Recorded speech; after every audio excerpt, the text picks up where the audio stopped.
Reading with your kids. Hola, ni hao, konnichiwa, assalamu alaikum, shalom, mahaba, ciao, bonjour, namaste, jumbo, bienvenidos. Hey, my name is Jed Lee. You are listening to Reading with Your Kids, an iHeartRadio Best Kids and Family Podcast Award nominee.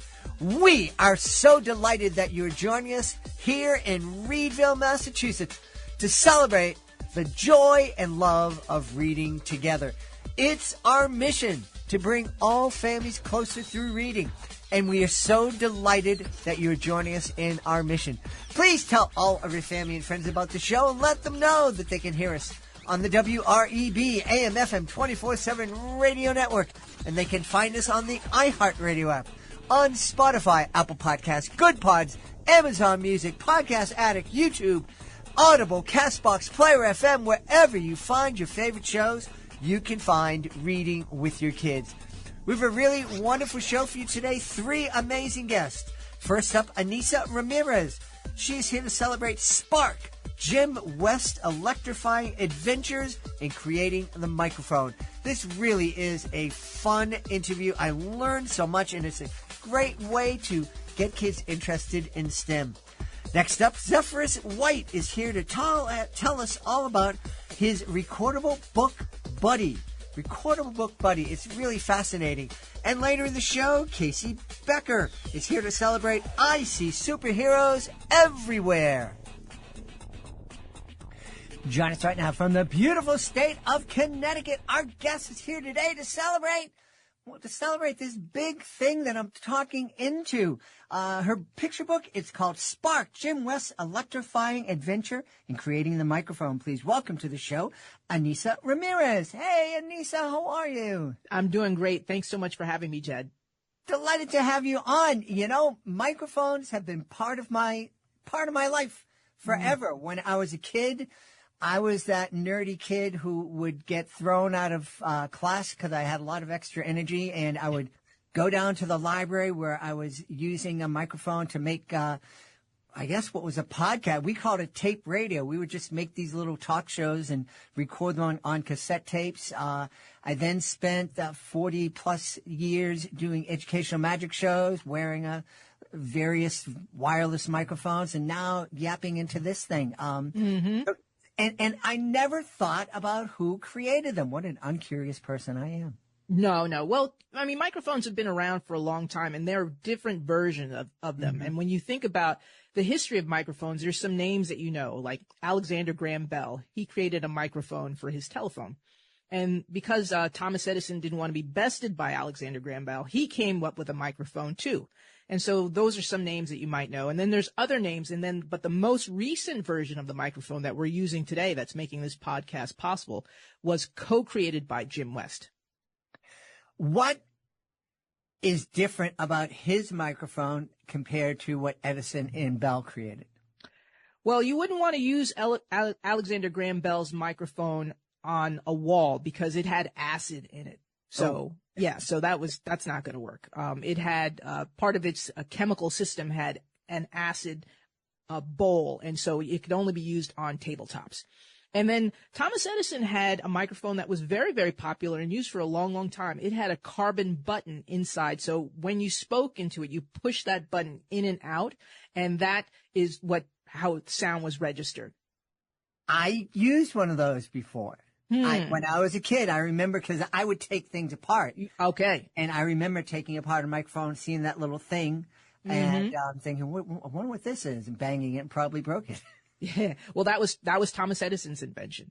But one of the downsides of that is that it needed a huge battery to work. So it could be, if you had a telephone, the battery would be not too far away from it.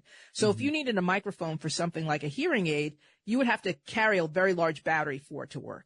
And so that wasn't going to be useful. But what Jim West found was this very, very strange material that removed the need for that battery. the material had its own charge. The battery used to create charge for the microphone, but the material doesn't need that. And so now it can be miniaturized, so you can put it inside of your ear as a hearing aid. You can make tiny microphones that are smaller than a button. All this was made possible because he curiously found this strange material that removed the need for a battery.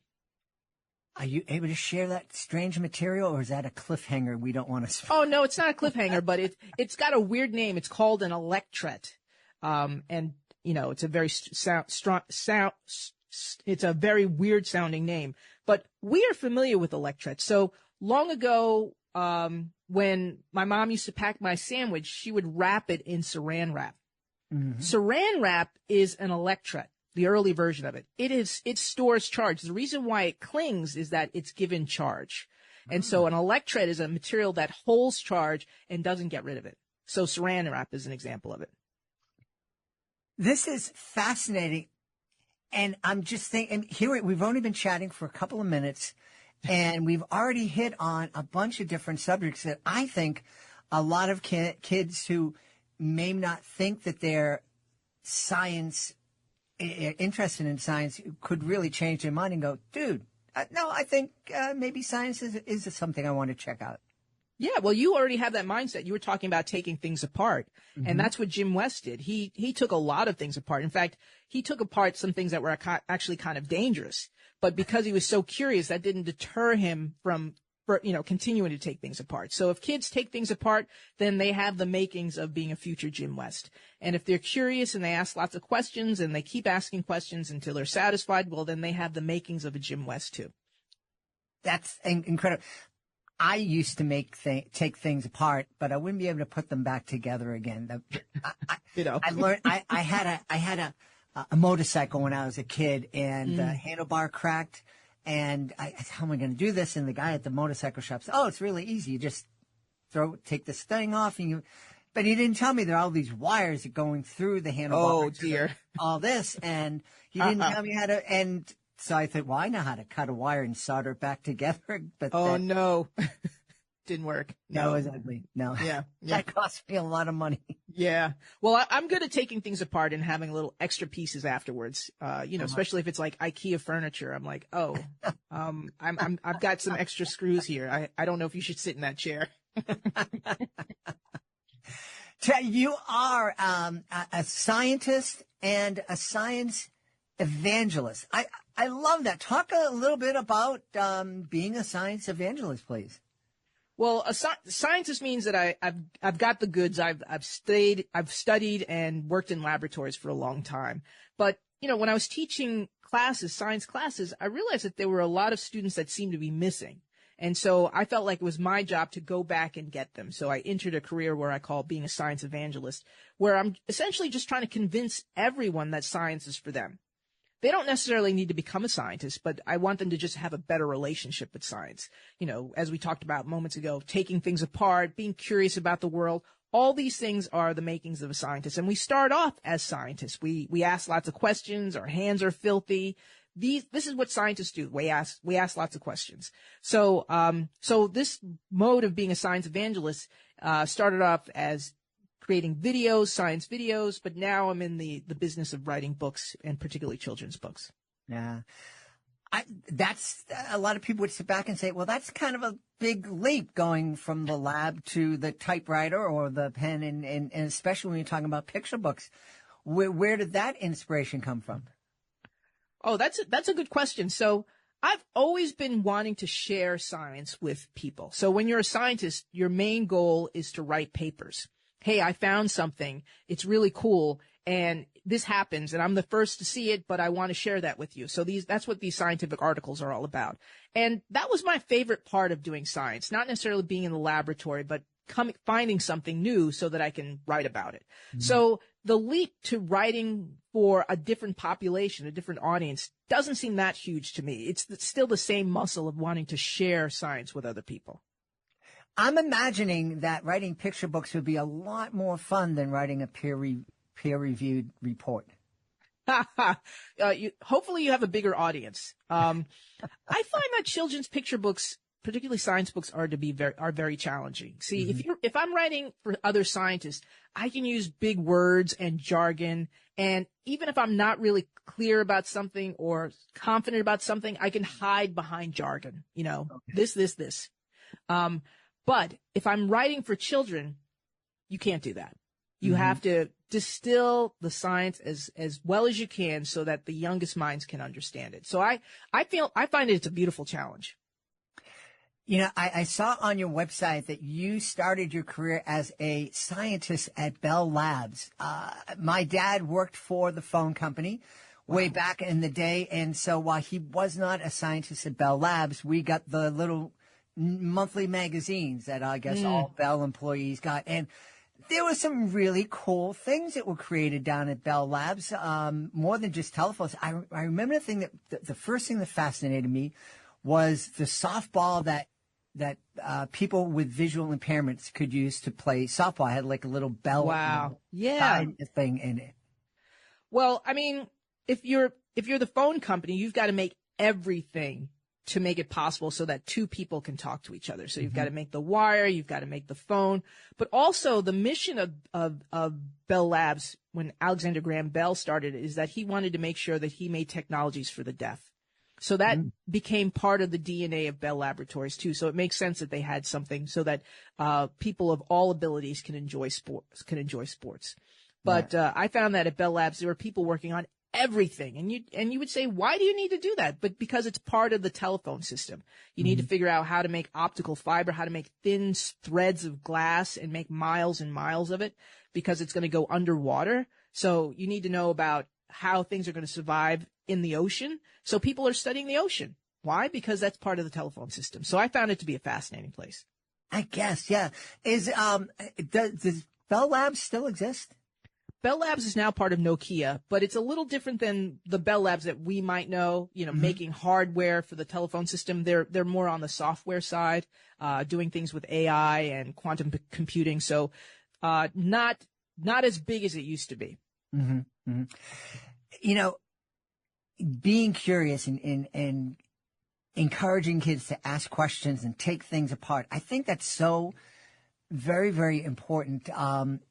I'm almost 100 years old, and a couple of guys I went to high school with, we got back together. It was our 50th reunion, and so we've kept together. And once a month or so, we get together to have a cup of tea or coffee and solve all the world's problems. It's amazing the solutions we've come up with. But one of my buddies, well, actually all my buddies, they know of this thing called AI. They don't use it. I use it a lot for various things here on the podcast, and I tell them some of the things that I can do and some of the other things, and they're blown away to the point where they don't want to hear it anymore. Oh, I see. No, it's too scary for me. I hope that we can give kids the opposite reaction. It's like, wow, you can do that. I wonder what I can do with this technology. Yeah, I think that we feel averse to science, and so we need to make it accessible to everyone. And so that's the reason why I'm writing these children's books, so that kids aren't afraid to ask questions. That's the number one thing. So whether it's the technologies that you're talking about or future technologies, we shouldn't be in the position where we're afraid of it. We should be able to at least ask questions. Like, what does it do? How can I be involved? Is it safe? Those are the kinds of questions that we want kids to feel empowered to ask. Yeah. So if the kid in me were still young and not almost 100, I'd be asking, so how does this microphone thing work? You're in Connecticut. I'm in Boston. I guess if I yelled loud enough, you might hear me, but we're able to sit down and chat, and our voices are carried a couple of 100 miles to each other. And then eventually this is going to go out all over the world. How does this little thing make that happen? It's pretty darn incredible, but there's some basic things that need to happen. First, we think about sound, and sound is a vibration. And we've got to figure out how to capture that vibration. And then once we've captured it, we need to change that into electricity, and then it goes through the wire, and then it comes out the other side, of the speaker. But you can think of inside of the microphone having something like a balloon. If I were to talk into a balloon, I would feel those vibrations. There's something in the microphone that feels those vibrations. And that's the thing that Jim West discovered, which was the electret. He found something that acts like a balloon. It feels vibrations, but it has a charge. And when it moves up and down, the circuit inside of the microphone can feel that difference. And so it changes those ups and downs, if you will, into electricity. And so now the vibration is now converted into sound, into electricity. And so that's kind of the basics of inside of a microphone.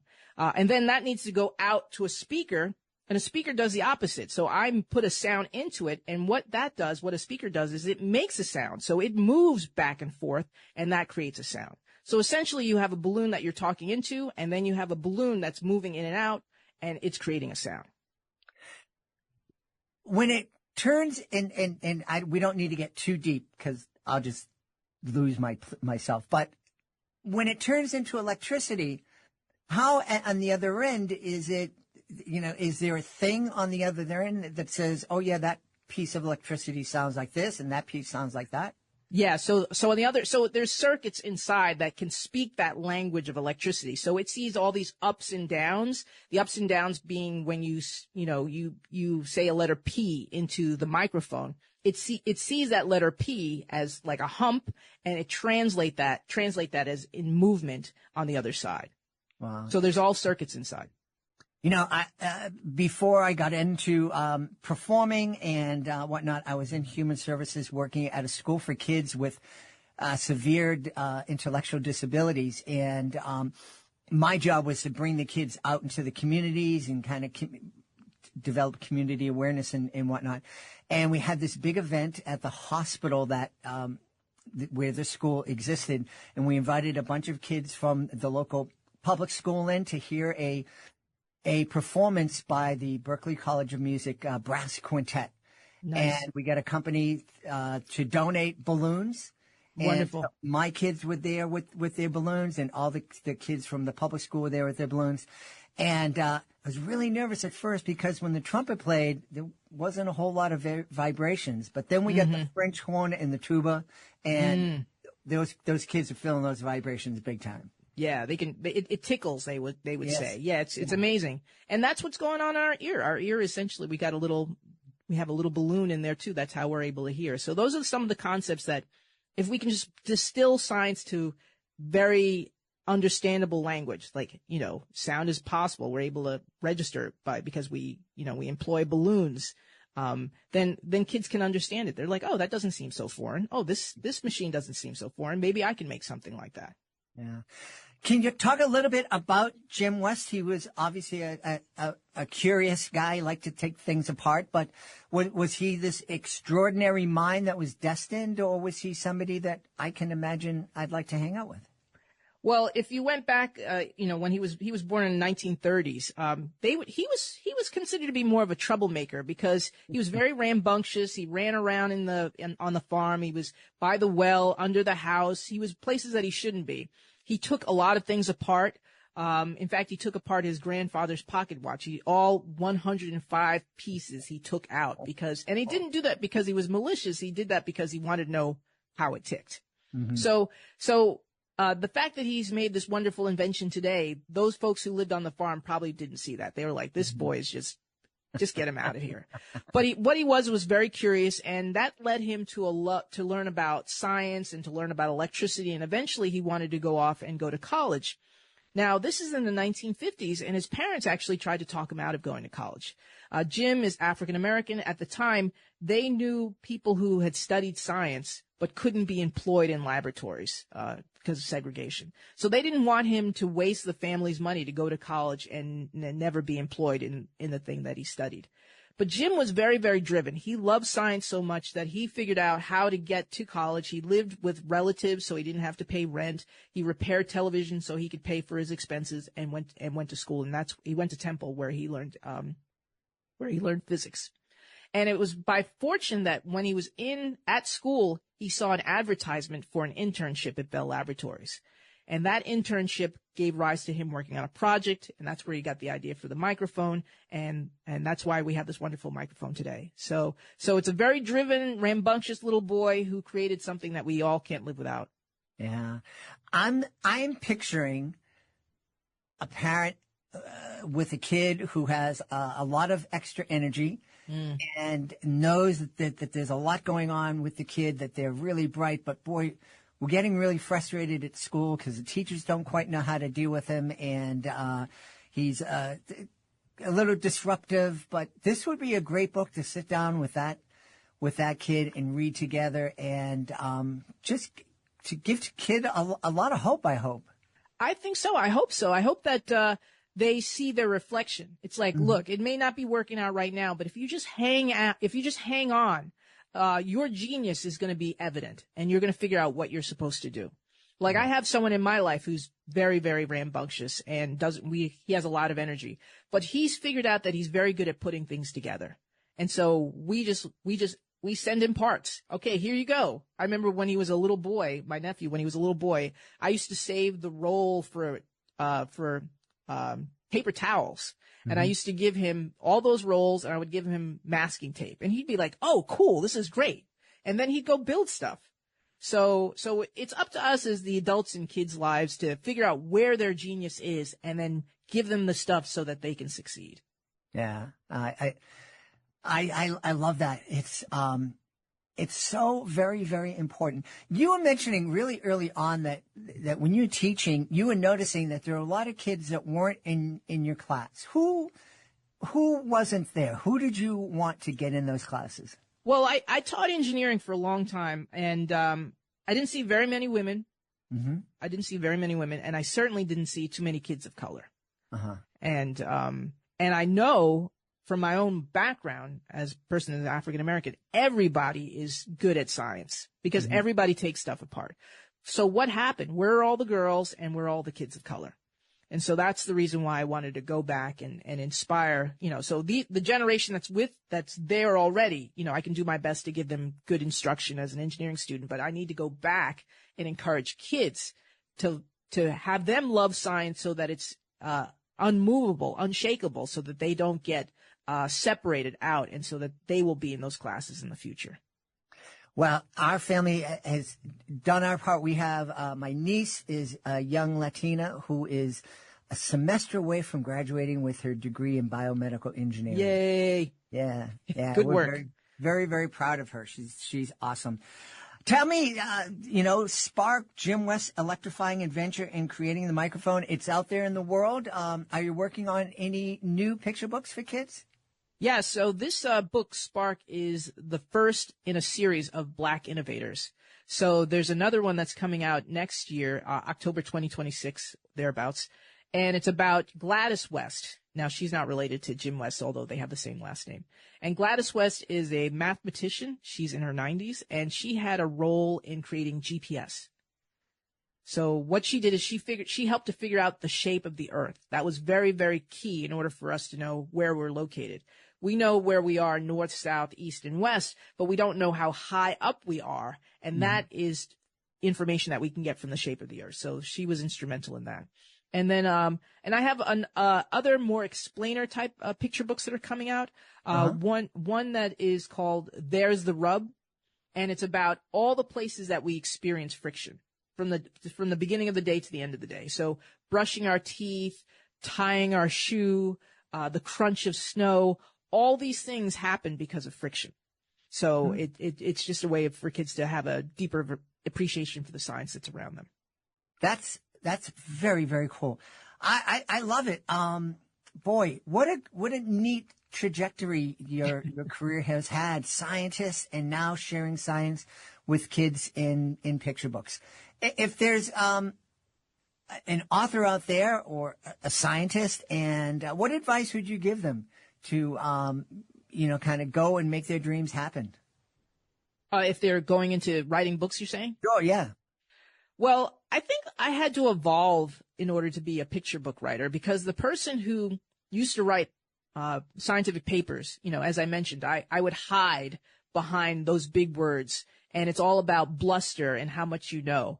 But when you're writing books for kids, you actually have to be a little bit more vulnerable and say, what do I really know, and can I understand? Can I explain this in a way that young people can understand it? So it was a 10-year evolution from the person who used to be writing scientific papers and giving scientific lectures to having a brain where I'm getting back in touch with being a beginner and understanding how would people understand this and how can I explain this in a way that anybody can understand this. So I would say that if someone's a scientist and they want to do picture books, then you have to get in touch with your own inner kid and don't use jargon and see how you can explain it in a way, distill it in a way that's meaningful to kids. Yeah, that's great advice. Boy, there was a question that I wanted to ask you, and it seems to have danced off into the mists. That's how it is. Tell everybody, please, where they can go to find out more about Spark, Jim West's electrifying adventure in creating the microphone, and find out more about you.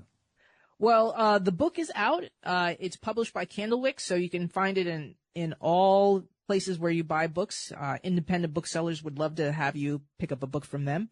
And about me, well, I'm easy to find. AinissaRamirez.com is my website. I have a series of videos that I've created when I was a professor at Yale that explain science. I have a podcast called Science Underground, which is sunsetted, but there's about 40 episodes that explain science in 2 minutes. So if you're interested in learning about how leaves change color, or a little bit about Jim West, or how this football is able to stay in the air, I have a whole series of explainers about that. Awesome. And I did just remember the question I wanted to ask you.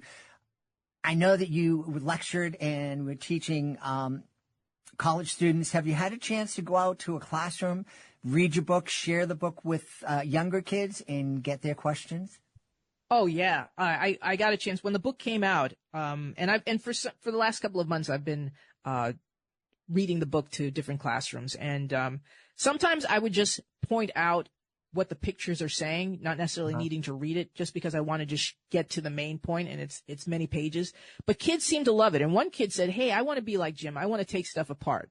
And I said, "Great. Now make sure you get your parents' permission to take things apart." But we did the hard part, which is to convince them that to get them in touch with their curiosity. That's great. We've had a really fascinating time speaking to the author of Spark, Jim West's Electrifying Adventure in Creating the Microphone. Our guest has been Ainissa Ramirez. Ainissa, thanks so much for being with us. Oh, it was such a pleasure talking to you, Jed. Are you looking for a creative way to bond with your kids? Let me tell you all about Drawing with Your Kids, the ultimate destination for artistic adventures. Join us as we dive into the wonderful world of children's books with renowned illustrators guiding you step by step. From beloved characters to whimsical scenes, unleash your imagination and create cherished memories together. Whether you're a seasoned artist or just picking up a pencil, there's something for everyone at Drawing with Your Kids. Please visit our website, readingwithyourkids.com, and click on the Drawing with Your Kids link at the top of the page and let the creativity flow. Drawing with Your Kids, where every stroke brings stories to life. Join us right now from New York City. Our guest is here today to celebrate Recordable Book Buddy. He's one of the co-founders. Please welcome to the show, Zephyrus White. Zephyrus, how are you? I'm wonderful. Thanks for having me on. I'm excited to talk to you about the Book Buddy and about books. I'm excited to have you on too. You are officially the first Zephyrus who's been on Reading with Your Kids. We have over 2,300 episodes out there in the world. You are Zephyrus number one. You would be surprised how many times I'm the first Zephyrus somewhere.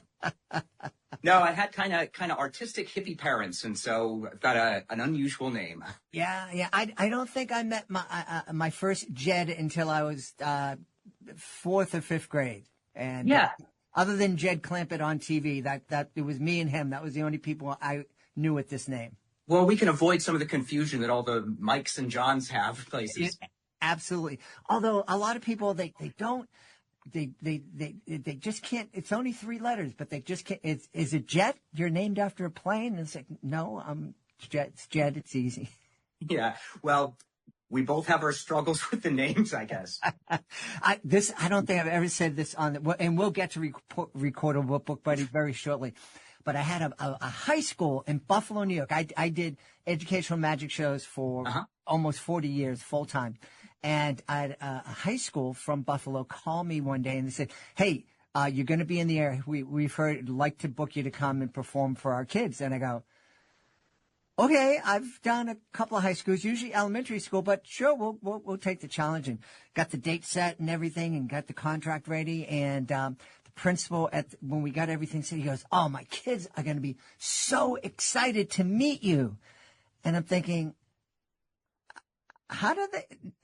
I mean, I'm well known, but teachers, but kids, and are you sure? Oh yeah, they love your movies. And I said, "Oh, wait a minute. Who do you think I am?" "Oh, you're Jet Li. Jet Li." Oh no! I go, "Oh, your kid's gonna be very disappointed when they meet me." So we canceled that booking. So tell us about Recordable Book Buddy. Yeah, so the Book Buddy is a little device that my partner and I invented. It's about the size of a ruler, since your listeners can't see it right now, but it attaches to the back cover of any children's picture book. It has 21 buttons and allows you to record yourself reading the book, one page to each one of these buttons. Then once your voice is captured in the Book Buddy, the special child in your life can just open up a book, press a button, and hear you read to them anytime they want, even when you can't be together. Wow, that's very, very cool. Technology is amazing. It is amazing. It's also, it's funny because the Book Buddy definitely is technology, but we kind of view it as a way to escape technology too. It doesn't require any apps or any peripherals or microphones or screens or anything, just a real physical book. So we kind of look at it as a way to use technology to escape technology, which, kids spend so much time on screens these days. Yeah. When I was because I did those magic shows, I was on the road a lot, usually only 1 week a month. Mm-hmm. But while I was away, I would call home and read to my kids, which got expensive because they're long distance calls. So I would record on a cassette tape, and my wife would play it. This is so much easier, and I think much more personal. The kid gets a little bit of control. Yeah, it's funny you should mention that, because that was kind of the origin, the little seed of the idea for the Book Buddy. Like 40 some years ago when I was a kid, books were such a huge part of my family's life. And my grandma lived quite a ways away and couldn't see us all that often, but she did the same thing. She recorded herself on an old cassette tape, reading children's books, and then would send it off to my sister and I, and we'd get so excited when that package came and could listen to grandma read to us. And then, fast forward 4 decades, my sister has kids of her own, and we got grandma's tapes out thinking this will be great. They can hear their great grandma read books to them. But I don't know if you tried to play any of those old cassette tapes, but they just degrade and it was unintelligible. So that was kind of the germ of the idea for the Book Buddy. Oh, cool. Yeah, no, I haven't seen a cassette tape in an awfully long time. Yeah, no, they're hard to find. I don't know what you would even play it on now either. Exactly. I have, not in view, but I have a whole bookcase full of magic videos and DVDs. Instructions. Oh, yeah. It's a wonderful library of knowledge, but I don't have any way to play it anymore. Well, and that's another thing that we thought a lot about when we were designing the Book Buddy here, because technology does go out of date, and then, your old DVDs, your old VHS, you can't play them anymore. But, the Book Buddy, it just needs 3 AAA batteries and then the book. So it's not going to go out of date. It doesn't matter how much technology advances. It's still going to work 10, 15, 20, 30 years down the line. Yeah. Now, the Book Buddy are you able to use it again and again? Is it just one Book Buddy per book, or can you record over? You can re-record as many times as you like. Like when we initially designed it, kind of envisioned it being, almost a legacy piece. They'd have a special book and carry it on, maybe pass it on to your children, could pass it on to their children, but it absolutely can be re-recorded for as many books and as often as you want to. Wow, very cool. Very cool. And what's the sound quality? Because I know I listen to Sirius XM in the car, and it's fantastic, and I can listen to turn on a channel in Boston and listen to it all the way out to California, and it's great. Anytime I turn to AM radio in the car, I can't listen. That the sound quality is horrendous. Yeah, no, the sound quality is pretty good. I've got it attached to Chris Houghton's We Have a Plan. Uh-huh. I think I've got some recorded on here.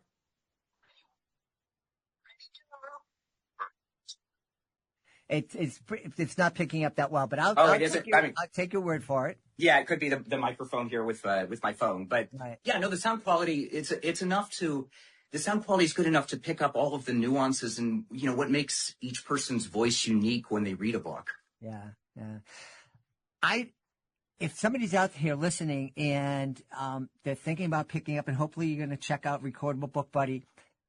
If you're reading the book and the book makes you laugh, don't re-record over that. Absolutely. Don't think, I got to do it. It's perfect. I broke character. Leave that in. I listen to audiobooks all the time. My favorite are when the author is reading it and they get to a section and you just know they forgot that they wrote that. Because as they're reading it, they're going, oh, no. I love that. Absolutely. It's the best because it makes it real and it has that connection. Mm-hmm. Yeah.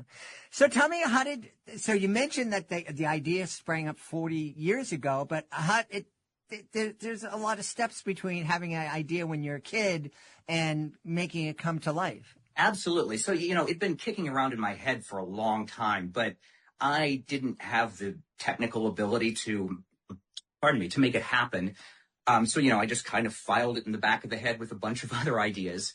And then it was actually during the pandemic, and I was reading this Shush, We Have a Plan book, and there's 3 little characters in there. And I, of course, did my own special voices for those when I was reading to my niece. And then one day I heard my mom reading the book, and it was like a completely different book because she did her own special voices. Then a few days later, I heard my partner reading to her son, same book, completely different book. So I started talking to her, Arden, my co-founder, about this idea. And I was like, I just don't really know how to make it happen. It seems like it should be doable, but I don't know where to start. Well, Arden used to be an engineer in the Navy. And she was like, I used to design chips for fighter jets. I can design that. And so we started working on it together. During the pandemic, we had plenty of time and did the designs, got some prototypes made, tested it, and then started up the business. That's fantastic! Wow, from chips for fighter jets to books. What a cool journey. Yeah, she's an eclectic person. She's got a pretty interesting journey through life. Oh, very cool. Now tell us the big. We got people out here and they're going, okay, this sounds cool, but it's like $75. I can't afford it. Yeah, no, it's it was very important for us to keep it affordable. It's $27.95, so it's not too expensive, and the amount of use you're going to be able to get out of it with the kid, and like I said, we view it as kind of a memento that you could keep and carry on into adulthood, and capture those memories. Yeah. And how durable is it? We talk here on the podcast about board books and how much kids love to chew board books and like really consume the book. Is this something that can be dropped and banged around? Oh yeah, absolutely. It's made out of plastic here, but it's all one piece. So it would be hard to break it, I think, or to damage it. Yeah. It's pretty sturdy. And I can see a 5-year-old loving this and keeping it. And then when that 5-year-old gets to be like 11 or 12, thinking of some kind of mischievous ways to use that technology and maybe in their classroom. Sure. Yeah. You absolutely could. There's all kinds of uses for it that we'd never really imagined. We sold some to these high school students who were using it with their yearbooks. Like in my day, at the end, people would write a little note in the yearbook. Well, they attached a book buddy and had their classmates record a little message as part of the yearbook. So, wow. Yeah, we're hearing all kinds of different uses people are putting it to. Yeah. Now, are you thinking about doing alternative uses for the technology? Maybe a greeting card kind of thing, or? We have kicked the idea around a little bit. There are some recordable greeting cards, and our heart is in the literature and the books. And, you know, what makes this really special to us, I mean, yes, it's a product that we're selling, but, you know, books were such a huge part of my development as a child into a man and just my connection with my family. And so helping children connect with the parents and the adults in their life and develop a love of literature, you know, that's what really gets me excited about the Book Buddy. So that's where we mostly focus our energy. Yeah. There's little that can replace snuggling up with your kid on the couch reading a book together. But if you can't be there in person, this would be a nice way to continue that tradition. Absolutely, yeah. And you know, we never intend it to be a replacement. It's supposed to be an addition. So you read to your kids as often as you can, but then if you have to work the late shift, you know, the Book Buddy can take up a night for you. Yeah. Where can people find out more about Read to Me Book Buddy, Recordable Book Buddy? Yeah, it's you can go to our website, which is recordablepbookbuddy.com. You can pick up a Book Buddy there. It's also available all the major online retailers, and we're in over 140 independent bookstores, which I'm really proud of because they're like the front line of getting literature out there. Yeah. Oh, that's fantastic. Yeah. Yeah, it really is. Awesome. Hey, any other products on the planning stages? We've got a few ideas kicking around in the back of the head, but they're not quite ready to unveil yet. Okay, awesome. Well, we've had a great time speaking to the co-founder of Recordable Book Buddy. Our guest has been Zephyrus White. Hey, Zephyrus, thanks so much for being on Reading with Your Kids. Oh, thank you so much for having me. It's been a pleasure. Before we invite our guest into the studio, I would love to invite you to visit a very special website. It's clownswithoutborders.org. Clownswithoutborders.org. This is a group that I absolutely adore. I am part of Clowns Without Borders, and I had the honor of being part of the 2023 tour of El Salvador. I had so much fun joining with artists from all over the world to bring a smile to people who really needed it and really appreciated it too. And we would love for you to join us as a monthly Joy Maker. The Joy Makers, they're a family of people just like you who love to laugh and make other people feel good. So please take a moment and visit clownswithoutborders.org and consider joining me as a Joy Maker. Join us right now from the great state of Wyoming. Our guest is here today to celebrate her new picture book. It's called I See Superheroes Everywhere. Please welcome to the show, Casey Becker. Hey, Casey, how are you? I'm making it. Making it.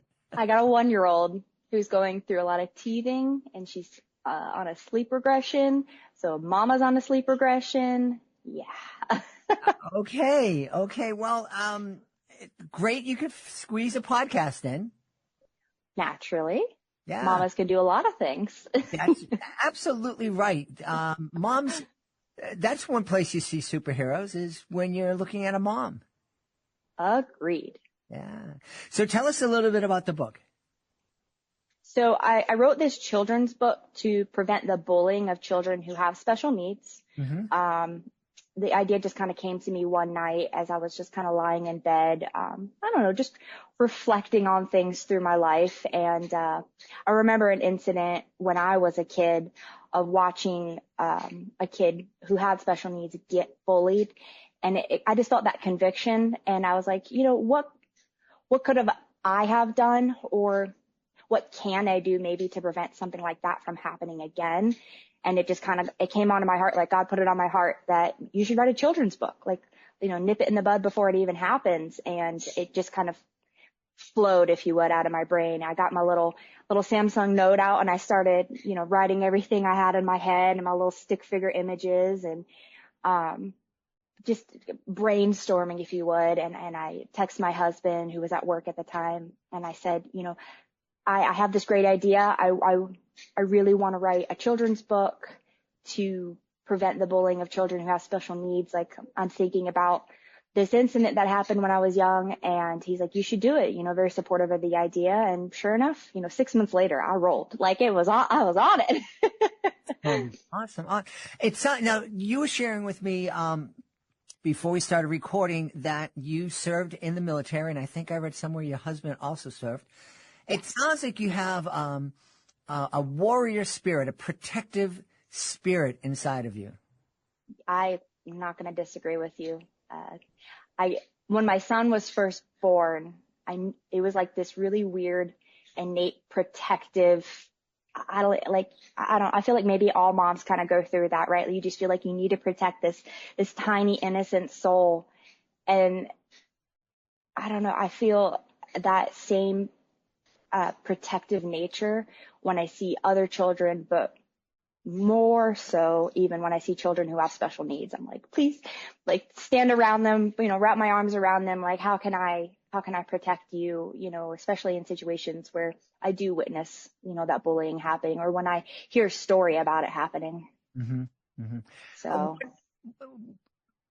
have you always had this affection for kids with special needs, or empathy? Oh, yeah. Kids with special needs? Yeah. My father used to volunteer with children who had special needs. I always looked up to my dad, and I still look up to my dad. And I saw him volunteering with children who have special needs on a horse ranch. Uh-huh. And I just thought it was what grown-ups did, right? They helped children who had special needs. So when the opportunity came when I was a child, I think I was maybe 8 when I witnessed it, 9, and I started volunteering at a school that was about 10 blocks away from the elementary school that I went to. It was a whole school dedicated to kids who have special needs. And now we have integration, which I think is spectacular. But, back then it wasn't like that. So it was serendipitous. Yeah. Well, I'm certainly familiar. Back in 1989, I was working at a school for kids with severe developmental disabilities. My job was to get them out into the community to do this thing called inclusion that wasn't cool back then at all. Yeah. And one of the things that surprised everybody, the school that I was working at, a great school providing great services, but they didn't think that the kids could be in a typical setting. And so I think they hired me because they said, this guy's a clown. He's going to fail. And we're going to prove that we need to have these kids in a hospital. And it must have been, just as you said, God put it on your heart.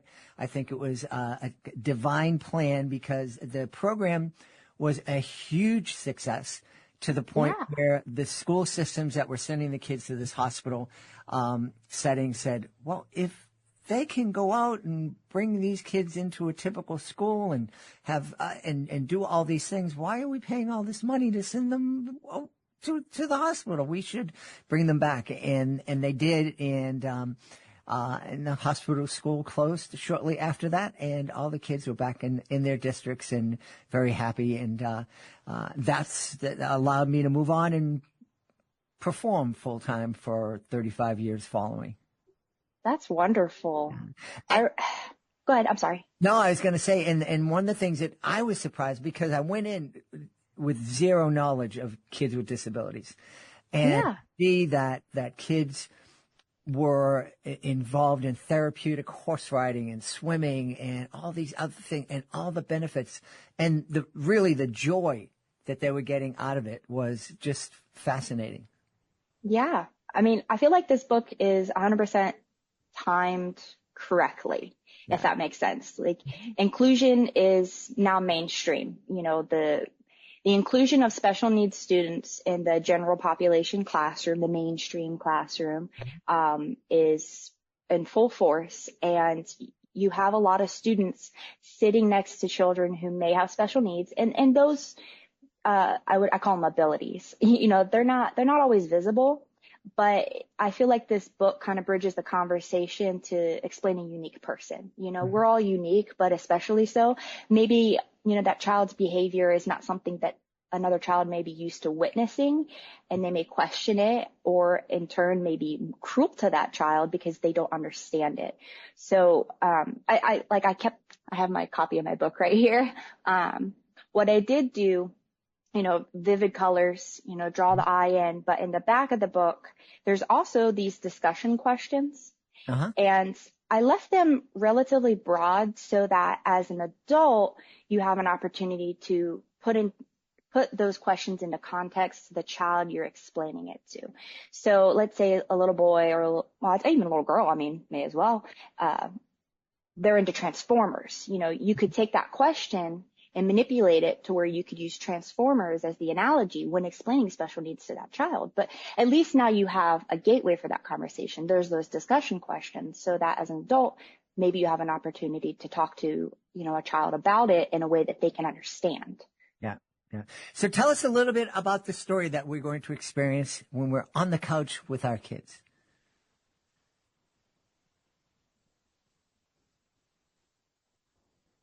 And we froze.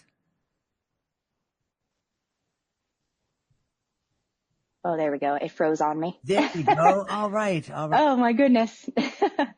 So as I was asking, what is the story that we're going to experience when we're cuddled up on the kids reading I See Superheroes Everywhere? Sure. This follows the story of the little boy in the front, on career day. And he's telling his friend all about what he wants to be when he grows up, and he wants to be a superhero. And why he wants to be a superhero is because he meets other kids and an adult who have special needs, and his perception of them is that they're not disabilities or abilities, they're superpowers. And I think that's just a sweet, innocent way to describe special needs to a child, because I mean, through the eyes of a child, I mean, everything is so much more beautiful, in my opinion. Mm-hmm. So it just gives a playful tale, if you would, and explaining those special needs. And I didn't do anything unrealistic when it came to those superpowers. I didn't want, you know, someone who might be vision impaired to have like laser vision, you know, and then a child the next day, you know, walk into class with a child who may have, you know, vision impairment and be like, shoot lasers from your eyes. I didn't want, you know, that perception. But yeah, so it just follows the story of the little boy on front. His name is Casper, although it's not said in the book. And he's just telling, you know, his friend all about the superheroes he meets and why he wants to be a superhero, because he thinks they're so cool. Awesome. Did you always aspire to be a children's author? No, oddly. I love to write, absolutely love to write. But it was just something that came to me. And to be honest, there's going to be 2 more books that follow this. You know, it just kind of, as I said, it kind of came onto my heart. And now I have an idea for 2 more books to follow. So it'll be a threequel? I think most they just say 3-book series. Mm-hmm. Yeah. Awesome. Yeah. That's really wonderful. And so you've caught the children's book bug, and you're excited about writing these other 2 books. Do you see yourself continuing past this particular series and maybe writing middle grade novels or a chapter book, or are you going to stick with picture books? I think I'd stick to picture books. I always love to draw because I did illustrate the book as well. Mm-hmm.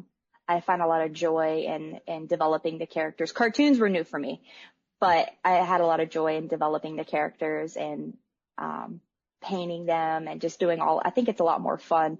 And maybe one day I'll write like an adult novel, but as far as, you know, regular kids books go, I think I'll stick to that younger age. Awesome. Well, we should tell everybody where they can go to find out more about I See Superheroes Everywhere, and maybe a little bit more about you. So my website is myheart-publishing.com. It is available for purchase on Amazon, so that makes it a little bit easier. And a little bit more about me is, you know, I'm very passionate about this, and I really want to see this book in every school, because that's the other thing I didn't mention is on the website there's additional